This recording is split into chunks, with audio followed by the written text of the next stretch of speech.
Sehat walafiat dan tetap semangat belajar. Kali ini Ustazah Ari akan menjelaskan materi lanjutan subtema 2. Kalian bisa buka pembelajaran 2 halaman 86 ya.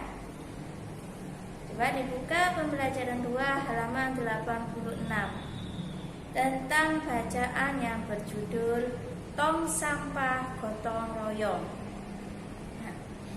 Pada bacaan tong sampah gotong royong ini ada kata gotong royong, berarti intinya masih sama dengan materi sebelumnya, yaitu kerja sama. Karena makna dari kerja sama adalah melakukan pekerjaan secara bersama-sama. Contoh kerjasama yaitu piket kelas, kemudian kerja bakti. Sekarang contoh yang pada bacaan ini adalah tentang gotong royong. Tong sampah gotong royong. Dari bacakan ya, tong sampah gotong royong. Ada yang berbeda setelah senam pagi pada hari Minggu ini. Warga berkumpul dengan berbagai peralatan dan perlengkapan di lapangan kampung.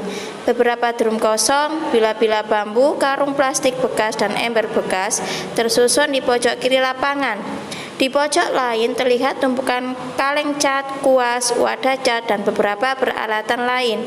Apa yang dikerjakan oleh warga hari ini?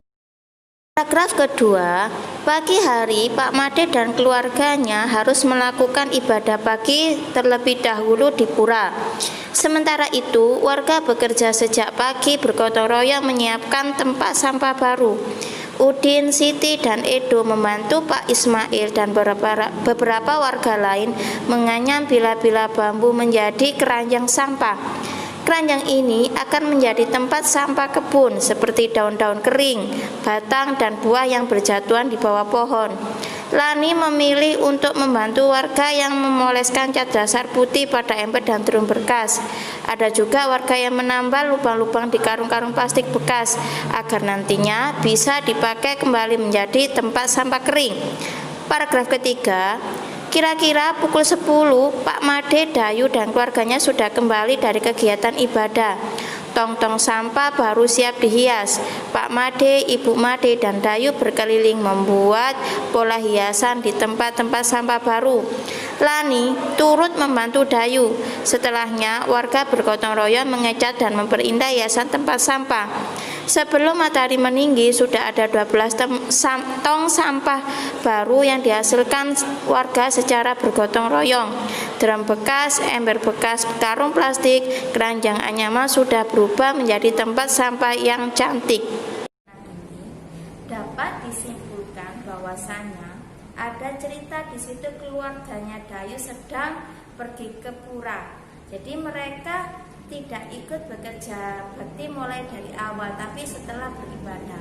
Artinya dapat diambil kesimpulan bahwasanya keanekaragaman bangsa Indonesia, yang mana salah satunya dari segi agama ada 6 agama ya, Islam, Kristen, Katolik, Hindu, Buddha, Konghucu. Nah, di sini diceritakan ketika mau kerja bakti keluarga Dayu sedang ibadah pagi-pagi dan tidak ada yang melarang mereka melakukan ibadahnya.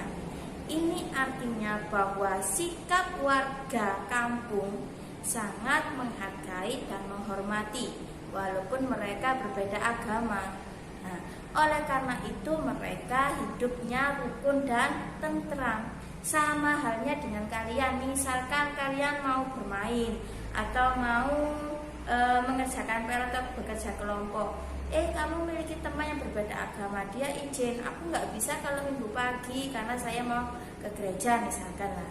Kamu tidak boleh melarang karena kita harus saling menghargai dan menghormati. Nah, ini contoh cerita saling menghargai dan menghormati pada bacaan tong sampah gotong royong. Kenapa dinamakan tong sampah gotong royong?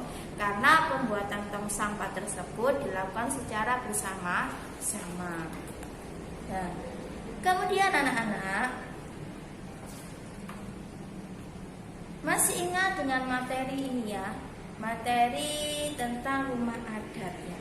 Kalau kemarin sudah ada rumah adat Gadang dari Sumatera Barat, kemudian ada rumah adat Tongkonan dari Jawa, dan ada juga rumah adat Honai dari Papua. Itu adalah macam-macam rumah adat yang ada di negara kita. Di sini juga diterangkan tentang halaman 100 tentang permainan bangkiak, permainan tradisional ya. Kalau tadi sudah membahas cerita tentang gotong royong di masyarakat, di sekolah misalkan piket lah, bergotong royong, bekerja bakti, bekerja sama tidak hanya di sekolah, di rumah atau melakukan pekerjaan yang lain, tetapi bergotong royong juga dapat dilakukan ketika kalian bermain.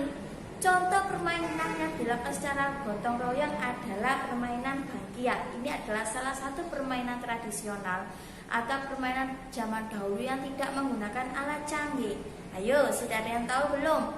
Kenapa disebut bangkiak gotong royong? Nah, kalau belum ada yang tahu, penasaran dengan materi tersebut, kita lihat tayangan yang berikut ini.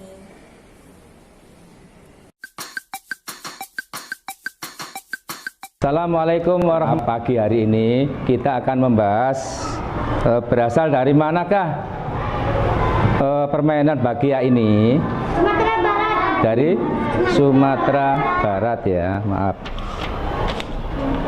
Dari bangkiak. Pada kesempatan hari ini karena pada bulan Agustus, nah biasanya permainan bangkiak ini digunakan untuk acara lomba-lomba. Nah, acara lomba-lomba ini seru kan ya. Jadi permainan bangkiak ini dilakukan oleh 2 anak atau 3 anak bahkan lebih, tergantung bagaimana cara kita membuat alat semacam peraga untuk dimainkan pada saat kita akan praktek atau berlomba dengan teman kelas lain.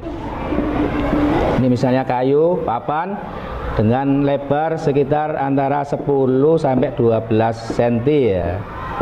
Panjangnya saya buat 1 meter atau lebih, 1,5 lah, biar jaraknya itu ada ya.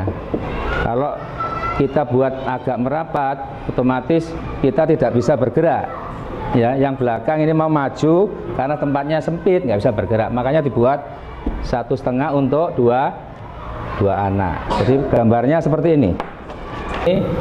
Bangkiak ini tadi berasal dari Sumatera Barat. Setelah kayu, kemudian karet ban. Karet ban itu berasal dari mana? Dari karet bekas kita manfaatkan, berasal dari ban sepeda. Bisa dari ban dalam sepeda motor atau ban sepeda kalian ya, itu kita gunakan untuk permainan.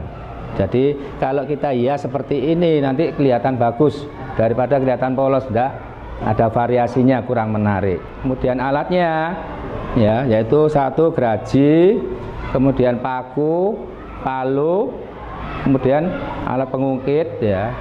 Ya.